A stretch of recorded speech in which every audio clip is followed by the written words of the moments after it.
spirituality and what it means to us. We're going to talk about spiritual bypassing. We're going to talk about how to get acquainted with the ego. And I'm going to tell you a story about these two dudes I know that said they don't have an ego. Thanks for coming on, baby. Pleasure. Thanks for having me. Today I just wanted to talk about a few little random topics that I've been thinking about. I just wanted your take. So I'm going to fire straight in. I wanted to ask, what is spirituality to you? Spirituality to me is just the realization that we're more than just our physical body. Mm-hmm. So true. So it's that thing of, if we're...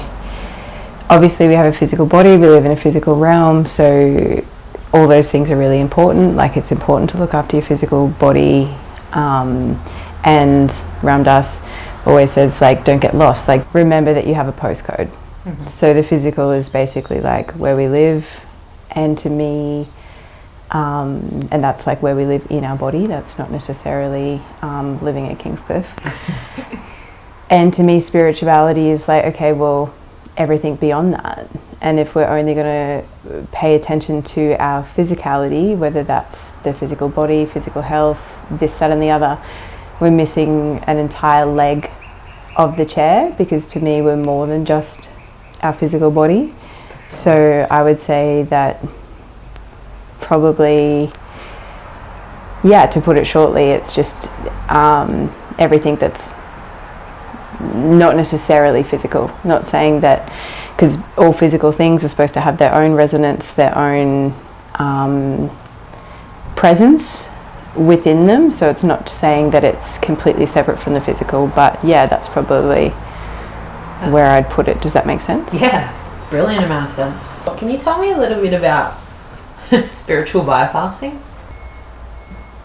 I guess probably just to bring an example in is like, if I was so bothered by your behavior or something like that, that I could be like, oh, well, your resonance isn't in aligning with my resonance, which could be very true, but I could bypass that with spiritual excuses, rather than realizing, if I'm that bothered by you, that's the work I need to do. Yeah.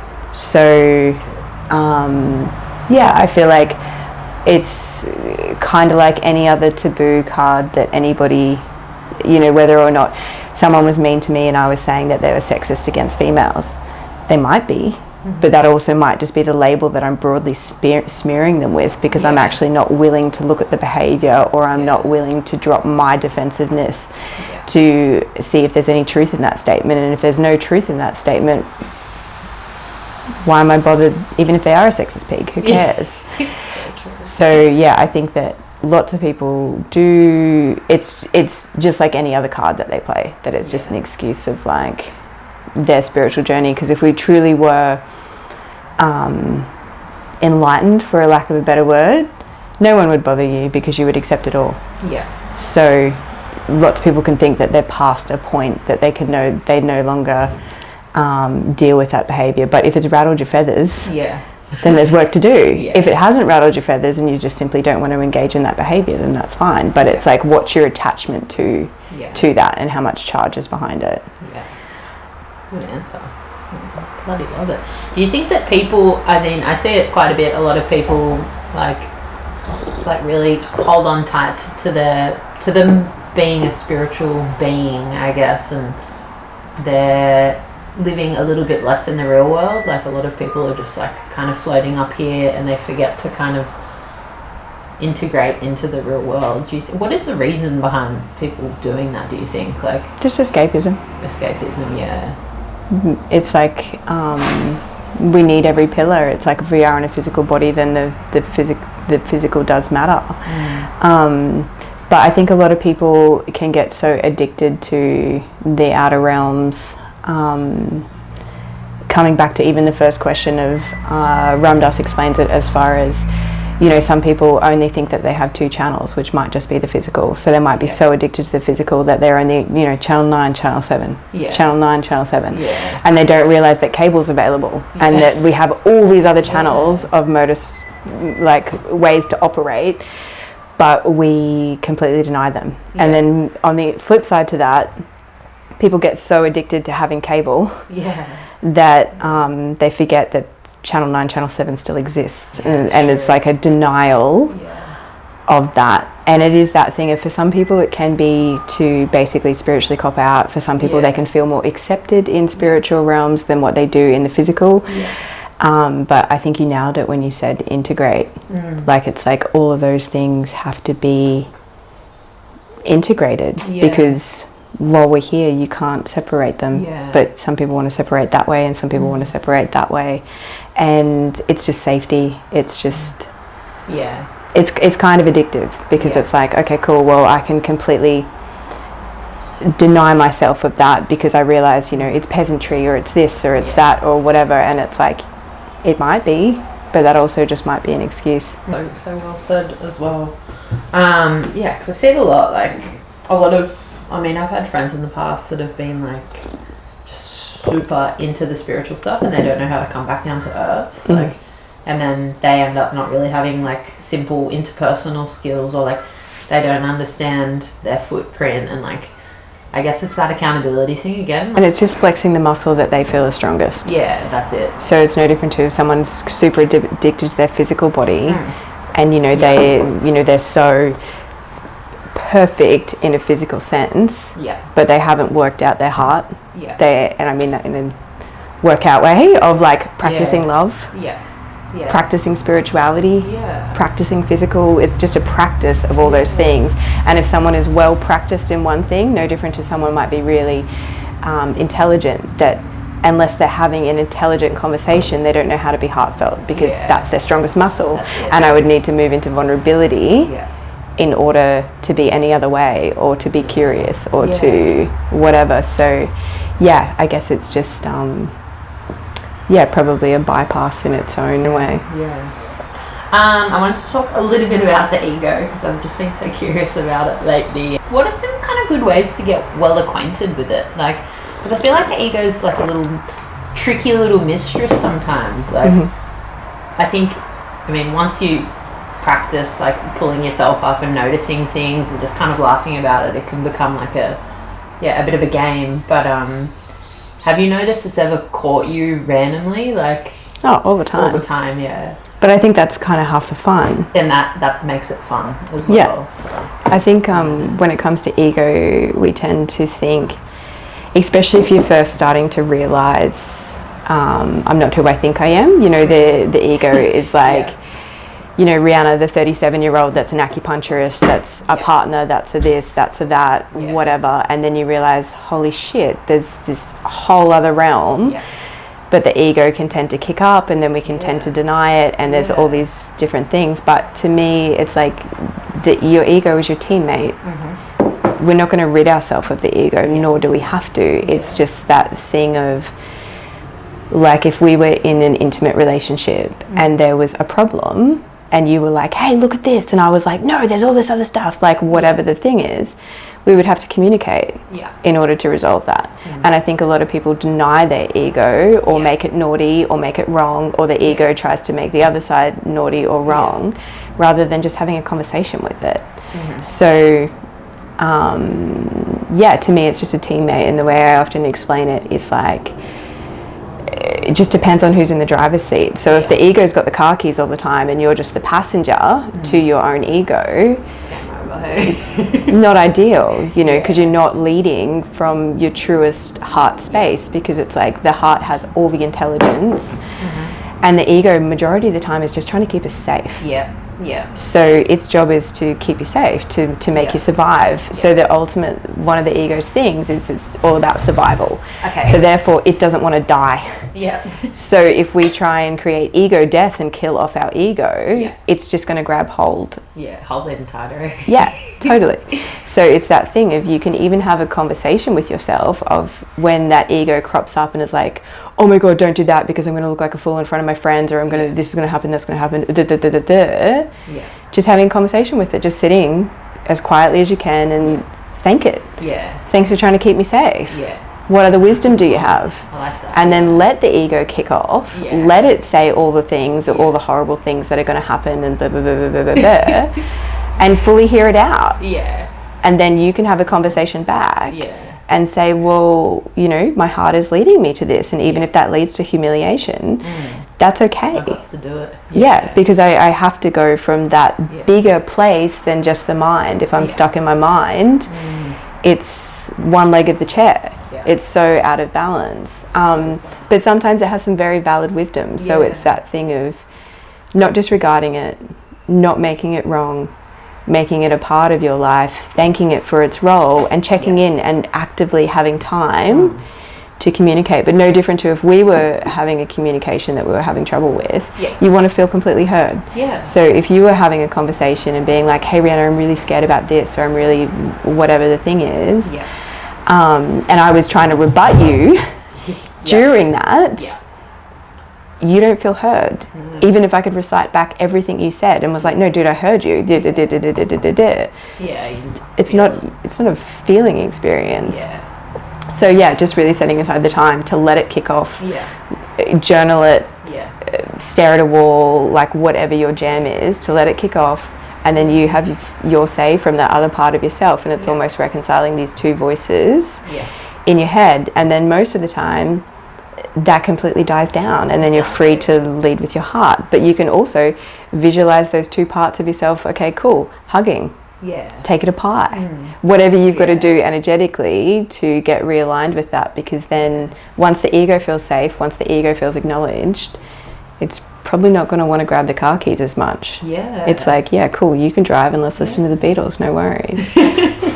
That's fucking primo, hey. I feel like I had a really big ego kick up a couple of weeks ago, where I feel like I just understood it on a different level. Like, I mean, been trying to understand it for a while, but I don't know, something just really clicked within me, and then I went through the process of like naming it and just like laughing at it and just like letting it kick off, like you say, and just being like, oh, like I hadn't noticed you for a while, like peeping up in like ways like that. And like I noticed a lot of my just the things I had to say about myself as well, just again the labels, like I'm this, a videographer, I'm whatever, sexually empowered or whatever, and I was just like, whoa, I'm actually so attached to these things. And then it was just like bang, like it just felt like such a big death, which takes me to ego deaths. Like, is that something that we experience the whole way through life, just big ego deaths, do you think? I think some people do. Some people cling on so tightly that they're not game to let that part of themselves die. Like I always say, like I felt like, you know, I've died and been reborn again. 15 even sounds like an understatement. Like, I don't know, like 30 times in my life of just who I thought I was dies, whether or not I was strongly opinionated about something, and then I met a person, had a situation, had a meditation, whatever, that was like, oh my gosh, I wasn't looking at it from this angle, or like, holy shit, now that I've met somebody and can have that empathy for that human, I can understand, or, you know, those things that until I had that lived experience, I wasn't able to process that or reconcile that or whatever it was. But I think for some people, they won't experience that until they physically die. But that's okay. Like that'd be a harsh one to come face to face with, being in deathbed, and you're just like, shit. Well, pretty much. And I think that's the interesting thing about death, is it's like the only true vantage point, because until you're in that situation facing your mortality, you know, all those primary identity stuff of like, you know, I'm a hard worker, or I'm this, or I'm that, or that. On your deathbed, you don't care about that. You're not like, geez, I'm really glad I worked hard. You might be like, oh, I'm really grateful for my career and the opportunities or the people I met or whatever, but you're not going to be like, man, all those 3 a.m. nights I pulled, thank gosh. Thank God for those. No, that's funny. I was talking to this guy, and he said to me, I have no ego. And I was just like, oh, true. I kind of just like let it just go away, because I was just like, we all have an ego. It's healthy to have an ego. Like, some of us have an unhealthier ego or whatever. And then I had the same chat with this other guy. Same thing. He was just like, I have no ego. And I was just like, I kind of looked at them, and I was just like, you know, the basic like motorbike boys, all like covered in tattoos, just like stoic kind of vibes, like quite just like, you know, into just what they're into. And it just kind of like, I just sort of looked at it, and I was just like, I feel like I could just see the ego in a way. I was just like, you not thinking you have an ego is literally just like that's the start of the work. Like, and I just like, it's just, to me, it's like a funny, humbling thing. But I can't imagine going through life without coming face to face with it, or without just laughing at it and seeing it. Yeah. So it's interesting. So they said to them, they were saying to you that they themselves have no ego? They have no ego. But I think they saw it in a way that's just like, you know, people often see the ego as just being like, I'm really good at like surfing and really a really good rider or whatever. Yeah. Instead of it being like the little voice in your head that instills fear into you. And you've probably nailed it with that. It probably depends on A, their definition, but also B, when we have these realizations of like, oh, I'm more than I think I am, I can still love motorbikes and all those sorts of things, but who would I be if that was taken away? Or I guess asking yourself those little questions. But ultimately it comes back to your sensitivity. So it was said to me recently that, you know, intuition is just a sensitivity. So it just means that you're sensitive to the subtleties. So whether it's the subtleties of a room, the subtleties of a person, you might not be able to define why you feel uncomfortable in that room or very comfortable or whatever. But it's like you're just attuned to more than the head. So to me, if you're saying that you don't have an ego, anyone that didn't have an ego, like if they were at that place where their ego was reconciled and so calm, they would never say that anyway. Well, that's it's like me sitting here and saying I have this problem with this UFC fighter of all people who always goes on about how humble he is, and I'm like, anyone that's humble wouldn't sit there and say that they're humble. But largely it's like that person's just showing you where they actually are at. I've noticed that a little bit in guys recently, them being like, in a way they're like, I'm really good at this, and I'm just like, I find it really cool that they're really confident in their abilities and really open about saying like, I excel in communication, or I'm excel at making a room laugh, sort of thing. And then, but there's part of me that kind of judges them for saying that they're really good at something, like, because it's just it's okay to say you're fucking good at something, but you just won't catch me fucking saying that. You just will not catch me saying I'm good at something. What is that? Well, do I need to take a look at myself? I just don't think I give a fuck about being good at something. I just want to do it and just have fun with it. And but maybe I'm just judging them, eh? Well, I mean, that's definitely a facet to it. So it's like if we're judging them for saying such a thing, because we would never say such a thing, it's also like, well, why not?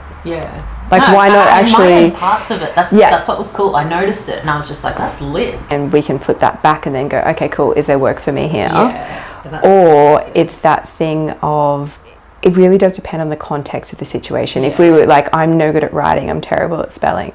So if you and I were doing something and you were like, oh, I'm great at English, I'd be like, epic, because I'm not. It's a tone of voice thing. It's just like a time and a place thing. I was going to say, I would listen to the sensitivity of, okay, did that comment feel like truth? Because if that comment feels like truth, then great that you own it. 100%. But if that comment feels like, I'm trying to convince myself that I'm really good at this, so I'll tell everyone I'm really good at this, or I don't want them to look at my other parts, so I'll show the part that has been most complimented, then it's an interesting thing. I wanted to tell the people about this club that you and Ali talk about, the Growers Club, which is something that is really cool. Basically, the Growers Club is, you're either in the Growers Club or you're not in the Growers Club. If you're in the Growers Club, you're doing the work, facing your shit head on, chipping away.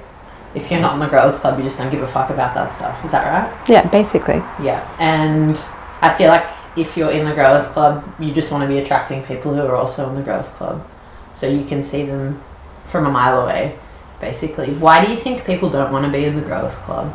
Is it too scary, they're completely unaware, or it's just like, I think sometimes being in the Growers Club, you kind of look at it and just go, fuck, I wish I didn't enter this.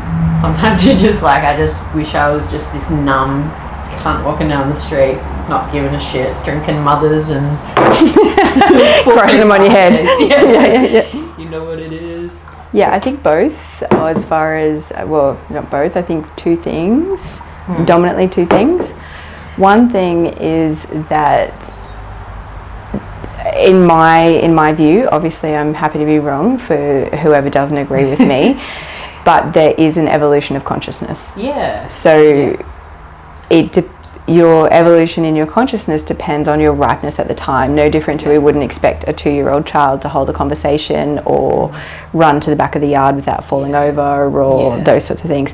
So there's some people that, like, in that evolution just aren't ripe enough to even understand that there's cable. For sure. That they're like, no, mathematical equation, this is my physical, blah, blah, blah. That they're just not, those channels aren't open yet, no different to a 2-year-old child.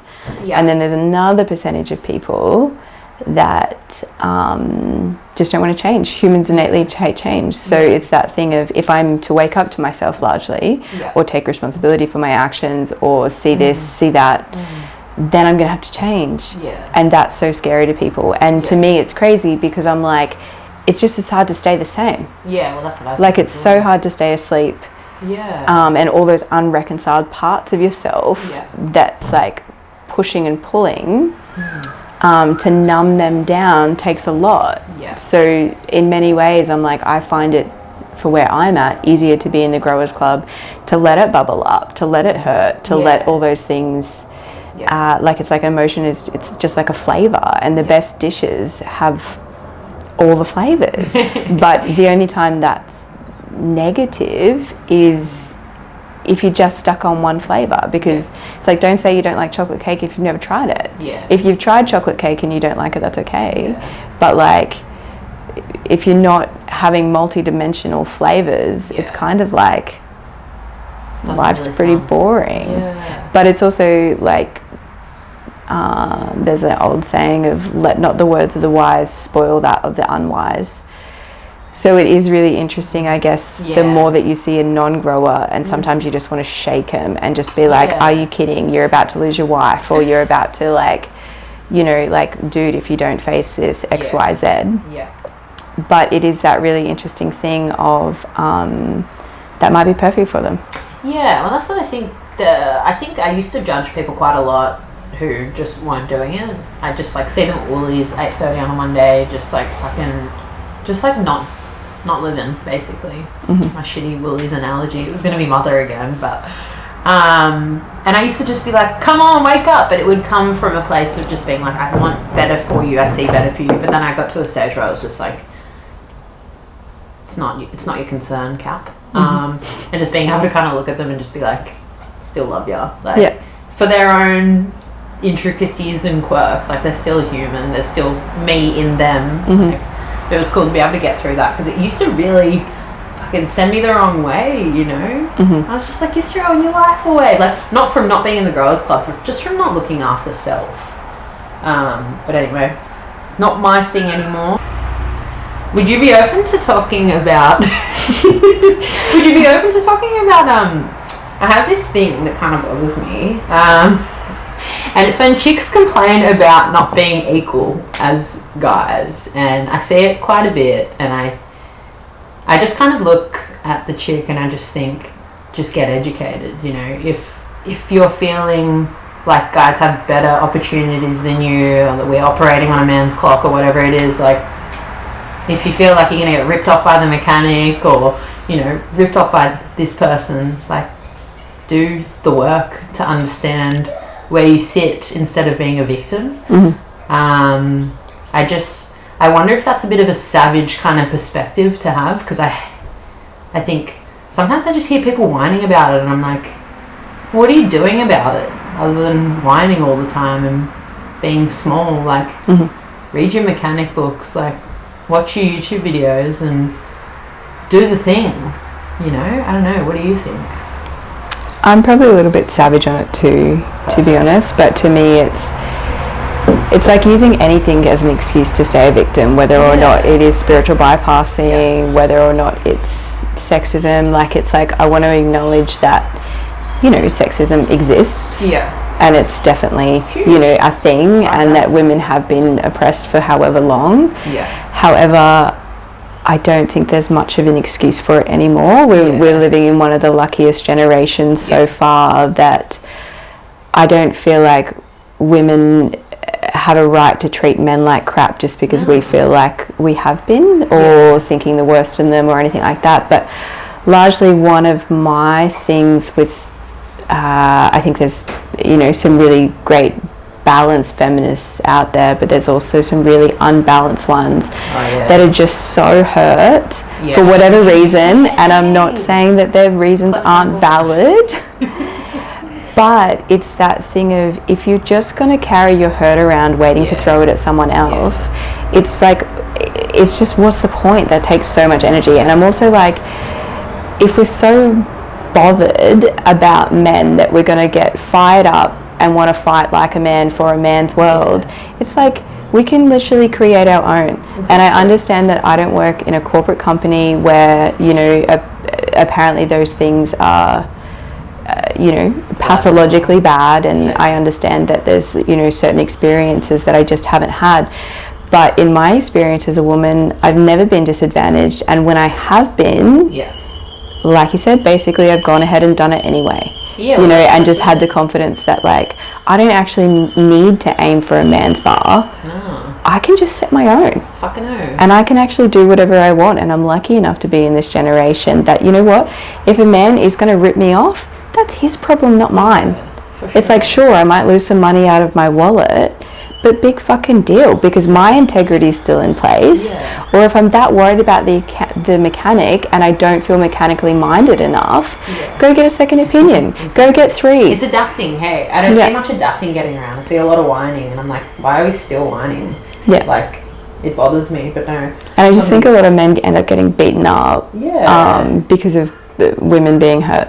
Yeah, no, 100%. No, I see it. It's all, I'm not going to get into that. I was going to talk about... right. Toxic masculinity is the worst, but not being sure of yourself is way worse. Basically. And if someone's toxic masculine, that's their problem. Yeah, well, that's no different to if I was going to drink a bottle of rum a day and have a toxic liver. That's my problem. It's... And probably the medical systems, but, you know, like, it's that sort of thing. If someone's that toxic masculine, don't feed into it. No, 100%. I want us to talk a little bit about suppression and self-silencing and how much toll that can have on your actual physical health. Have you seen that a little bit in clinic, like people not speaking up and it being stored in their body in a particular way? All the time. All the time, yeah. Pretty much a symptom is unprocessed information. Yeah. So, yeah, for sure. See a bit, more in women or men? I think it's indifferent, and if I had to actually say, I'd probably say more men. Interesting. Because in Gaber's book, he says that it's like 80% more or something. He says like, just like women suppress so much more than men. So then there's just like so much more illness in women, mental illness in women than men. Yeah, okay. Well, obviously he's way more versed than I am, so in his experience I would... Didn't mean to shit on yours. Oh, no, not at all. But it's that thing of, I think that women bend and contort themselves a lot because we have that ability to have so many tabs open, and whether or not you're thinking about the kids, but then also dinner, then this, that you are... juggling so many balls that it's so easy, especially in mums, to suppress themselves simply because they're like, well, the order of the house comes first, or this comes first, or that comes first, and they can easily put themselves down that line. But the advantage that women have is, even if it's not constructive and it's just bitching, they'll generally voice it. They might not know, and the problem is if they're voicing it to unconscious people who are perpetuating that narrative or that victimness or whatever, it's not very constructive. That for sure. But then I think there's not that many men that are getting things off their chest, and then half of the problem with masculinity is if it's not a developed masculine that includes vulnerability, they're just as likely to suppress stuff. But to me it's probably because they're not as linked to their physical body a lot of the time that they might not notice the symptom, or they're like, oh yeah, well I closed a car door on that arm, you know, 6 years ago, so of course it's fucked. Imagine. It's with me it's like the clearest sign. Like my body will just be like, bang, sore wrist, or like, and I'm like, oh, what am I holding on to? I'm like, oh shit, lower back. I'm like, fuck, do I feel supported or whatever? And I'm just like, straight away, as soon as there's something cold sore, resentment, anger, resentment, words left unsaid. I was just like silent for a few weeks there, and then bang, it's just like so clear. Knee, I'm like, Ali, put some pins in my knee. Like, so you feeling stubborn? I'm like, yes, all the time. Yeah. But no, that's funny. Which is really cool that you check in with that, because no different to having the conversation with the ego. It's like a symptom has wisdom. A lot of the time it's like, look at me, look at me, look at me, look at me, because it actually wants us to check in and go, okay, cool, what's actually going on there? Yeah. So it's really interesting, the advice that I was given recently about speaking up. So I had a situation with some friends that I was a bit bothered by, and I was like, oh, I really want to say something, because I would want to be told, and I was trying to, but then I was also like, oh, but you're pretty charged around this is your shit, you need to flip it back and like understand that first, because I don't want to project complete bullshit on others and this, that and the other. It ends up being a bigger deal than anything when you actually have to face, like, you actually have to have a conversation like that, because it can actually fully make or break the relationship as well if it's charged. Totally. Yeah, and that's the difficult thing. But then I also hold stock of like, okay, well, if they're part of the Growers Club too, well, that's it. Then It can meet. Yeah, it can meet. And I rang a spiritual mentor of mine and was like, oh, I don't know what to do with this situation, because I'm so paralyzed and yet I'm still called to say something. And he was like, well, Rihanna, if the calling's that strong, you go say something. And then I was like, yeah, but what if it's my stuff? And he was like, so what? Because if you aren't voicing your truth, and in present time you're then storehousing that, he's like, those thoughts, those feelings grow fungus. And then he's like, and then you're carrying around expired thoughts, expired feelings that are past present time, but you're still carrying it. And he's like, whereas if you voice it, whether or not the other person needs to be humbled or you need to be humbled becomes irrelevant, because you voice it, and then you either realize as you're voicing it, oh my gosh, this is actually my crap, or 2 days later you realize, oh man, I was a bit of a dick about that, or whatever the thing is. Our only responsibility is that we acknowledge and apologize, and then it's up to the other party whether or not that they want to see the truth of my heart, that I didn't intend to harm, blah blah blah.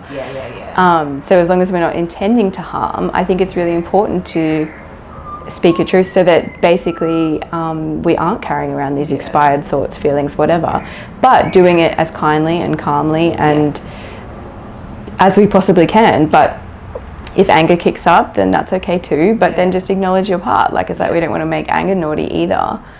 And I feel like way too many of us are so worried about the other person's experience, but that's what we'll blame. Oh, I'm so worried about breaking their heart, or I'm so worried about this, which most of the time is bullshit. You're actually so worried about your own experience of whether or not I feel so bad of that, or whether or not, you know, like whatever, that it's just like, no, you're not worried about the other person, you're worried about yourself. So it's an interesting thing, but we'll do it. Did you end up having the conversation? How did it go? Good. Yeah? Good. I feel like it was received really well. Give me some skin. Oh. I was like, lilies. I'm like, they are glorious. Pretty nice, eh? They are. I think it was received really well, but it was ultimately, I don't mean to sound like cruel about it, but I didn't care if it wasn't. As far as, if you can't see my heart enough to know that that I genuinely mean the best, then that's okay. Then that's your experience. It's nice to get to that stage as well, when you're just like super kind of sure about the journey you're going to take with it, which way you're going to go. I'm proud of you. It's sick. I'm noticing huge similarities in men, and then huge similarities in women, and huge similarities in struggles in dating. And do you think there's anything that could really help modern day dating to be healthier? Like advice or do you think it's about everyone just looking at their own shit, or it's obviously relative? Yeah, and in a way it all comes back to that. But in another way, I think that, you know, we really have lost the intelligence of the heart. Yeah. And it's like we're all so busy living in our head that it's really hard, because when we're living in our head, that's where the ego resides. Yeah. So it's like, you know, it's like never leaving your home. Yeah. It's like your home can be beautiful, it can be fantastic, but like go sit in the garden, or like walk to the shop, or like go to the park, or whatever the thing is. That I think it's no different to like what we were saying with emotions. The only time they're bad is if we're stuck in them. Yeah. So it's like the head is very, very necessary, and I don't want to underrate it, but I think it's very overrated. Yeah. It's like if we see someone living from their heart, we want to call them flaky, or we want to call them this, or we want to call them that. That it's like, I feel like there's way too much living in the head. Yeah. So it's the constant thing of like, oh, but this, oh, but that, oh, but this, oh, but that. Whereas if you're just in flow of the heart, none of it matters. Because if we don't resonate with each other, or if I say something that offends you or whatever, then great, because then we can have a conversation about that and learn about each other. And if the other party's not willing to have a conversation, why the fuck would you want to date them? 100%. Yeah. So I think largely we're thinking too much, not feeling enough. That's what I think as well.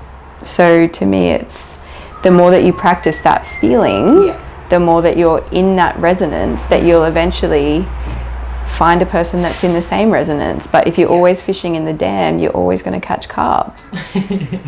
Like, well, do you think guys have more trouble with their intuition than women? Obviously women are the mother and they're naturally meant to be intuitive and all that jazz, but I have a lot of, I mean, it's happened a few times actually just this year where a guy's just been like, oh, you're so flowy, and like, you know, it doesn't seem like you have a plan, you just kind of like do what feels good and get from A to B, and like, you know, like I had a guy over and I was just eating some like prawn curry from like the night before, and he was just like, you know, he was like, I normally just like sit and have breakfast and have porridge, and like I sit at every day at like 8 a.m. and you're just like just cruising in, just having your curry and stuff. He was just like, how do you do that? And he just like couldn't compute that I was just kind of listening to what I wanted. But not that that's intuitive. I guess it's intuitive in a way, but it's like, yeah, when I say to my brother, like when he asks for help on something, I'm just like, what's your heart saying? And he's just like, I don't know sometimes. And I'm like, is that what it is? It's a little harder to tune into intuition for men, or? Yeah, so from what I've heard, read, witnessed, it is more difficult for a man, as in women do create life. Like, a mentor said to me years ago, half the problem with men and women is we don't trust each other anymore. And his analogy was a man is a Christmas tree. A man is the Christmas tree and a woman is the angel at the top. And he's like, this Christmas tree has to hold up that angel.